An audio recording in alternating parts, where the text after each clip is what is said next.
शरणागत दीनानाथं परित्राणं परायणे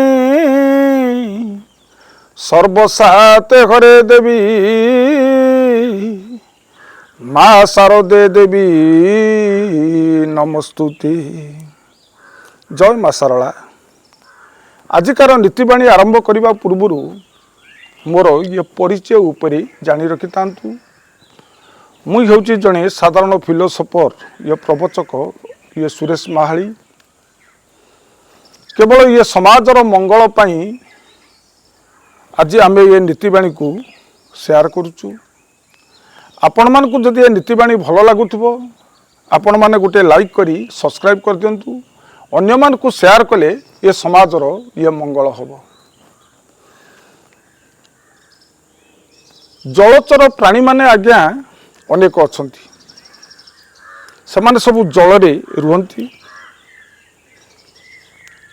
सेति मध्यरु माछ होची आज्ञा अन्यतम। माछ जल मध्यरे थाई मध्य से पानी की पी पारेनी। माछ को जेतेबेले शोष लागे से ओलटी पड़े बा पलटन कर दिए। सही समय तार शोषटा मेटन हो जाए। किंतु माछ नदी कूले अंडा दब से अंडा को पानी भितर थाई एक लय चाहिए से अंडा फाटिबो नचेत अंडा फाटिबोनी। प्रत्येक जीवजंतु माने अछंती से माने संतान सृष्टि करती। माछ भी आज संतान सृष्टि करुच्ची। केवल अंडारू तांकर संतान सृष्टि।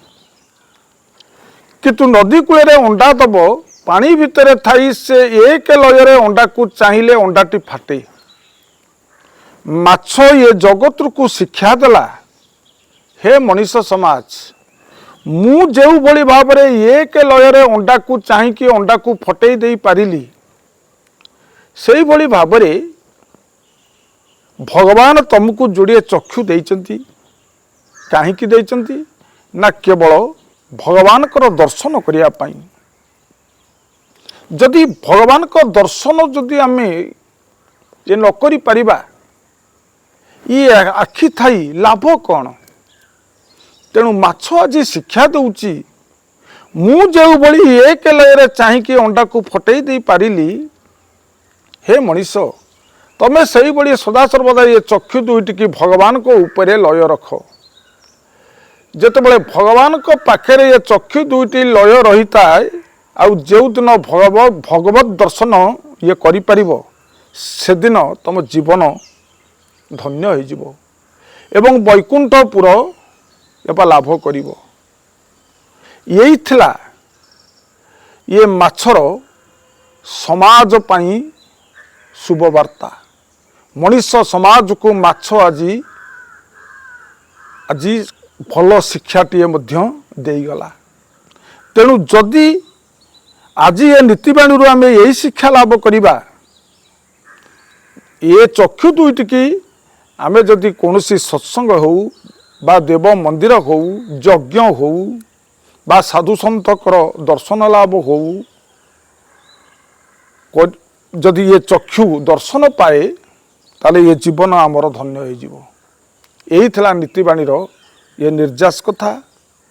मो कथा जदि आपण मानकु भल लागिथिबो आपण माने मो नीतिवाणी को अन्य मानकु ये शेयर कर दियंतु। ये समाजर मंगल होबो। एतिकी कही मोर नीतिवाणी को ये शेष करुच्ची। प्रणाम। जय जगन्नाथ।